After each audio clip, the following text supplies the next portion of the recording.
If you had a choice to read a historical book that goes into depth about the Republican Party and its history, would you actually read it? If I had a choice, I would definitely not read that book. I find it hard to find history interesting. Many people have the same understanding you have. There's a book called The Conservative Ascendancy, How the GOP Right Made Political History, by Donald T. Critchlow. But do not judge this book by its title. Is it another history textbook that just spurts out historical facts that I need to memorize? No, it's way more than that. The book explains the details of the long but interesting history of the conservative GOP party. It helps explain major decisions that influential Republicans make on a daily basis. Without this history, conservative leaders would have no precedents to refer to when making high-stake decisions. There would not be an overall consensus as to what does the GOP stand on major controversial issues. Critchlow claims that the George W. Bush's election in 2000 marked the triumph of the conservative ascendancy. However, this is viewed through the conservative perspective.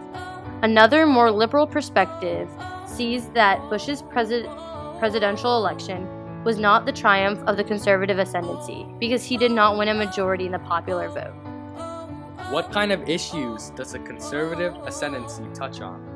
That is a very good question. This book touches on almost every single major controversial issue from World War II to George W. Bush's presidency. The issues range from the economy to foreign affairs to even moral issues.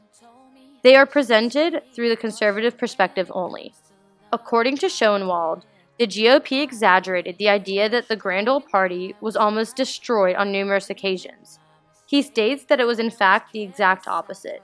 Schoenwald explains that the Republicans exploited Democratic mistakes far more effectively than the other way around. Okay, so that makes sense, but what do these issues from history have to do with us in the present? I don't like history because I feel I cannot relate to it, and because of this, I find it to be extremely boring. Well, there are many issues and dilemmas that are happening as we speak. For example, the United States is still going through an economic crisis. There are two main approaches to fix this problem. One is on the more conservative side and one is on the more liberal side. In the conservative ascendancy, Critchlow explains that during the New Deal era, the Conservative Party was scattered and all over the place. They could not come together as a unified group to take a stand against the liberal views of the New Deal. To help fix the issues of the Great Depression, the New Deal political order took on the liberal idea that if the national government had more power, it can help with the creation of jobs, as well as help the United States get back on its feet. The Democratic Party took on a more unified front than the Republican Party, thus making it easier to make and execute decisions as a collective body. With the economic decisions of the past, party leaders and officials can help make decisions based on today's economic troubles. But it was, by the 40s and 50s, diffuse and scattered, without a unifying voice. Critchlow argues that the new right conservatism evolved and changed, especially during the 1980s. David Stabine agrees with Critchlow's argument, but he does not believe that Donald Critchlow went into enough depth about the present state of the Conservative Party. Okay, so is this the only interesting historical event Donald Critchlow's book explains? Absolutely not. There are several other historical events the conservative ascendancy discusses that have relevance to today's issues. Issues constantly arise within foreign affairs. There is a current situation in Syria with a civil war outbreak. ISIS is a major terroristic group that constantly threatens countries, including the United States, on a regular basis. During the Reagan era, a similar situation broke out in my home country, Lebanon. According to Critchlow, Reagan sent around 1,500 soldiers to help restore peace after the Israeli invasion of southern Lebanon. I just recently asked my mom about the experiences she had while living there during the war, at the time when Reagan sent in the United States troops. I remember this event like it was yesterday. Our town's mayor's daughter lost her vision in the bombing of the U.S. Embassy in Beirut in April of 1983. The landlord, whom my parents rented our house from, died in this attack. I remember how our close-knit town was torn up and affected by this tragic event for a very long time. It really hit close to home.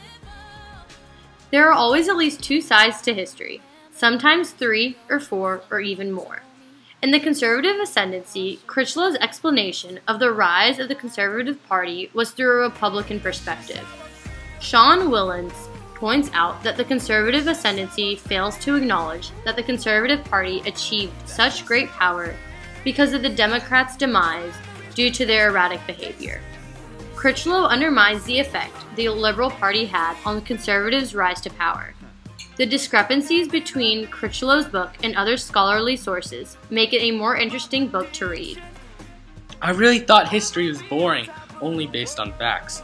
I did not realize that if you looked at it from this perspective, it is actually really interesting and relevant to current major decisions in our government. History sets a precedent that will help deal with current issues on all the new terrorist groups and the new fad of terrorism. I am curious as to how it will affect what happens in the future for this country day to day. For trying to reach the things that I can't see. Oh yeah, yeah, yeah, yeah, yeah. That's just how I feel. That's just how I feel. That's just how I feel. Trying to reach the things that I can't see. If you tell me I'm wrong, I don't wanna be right. If you tell me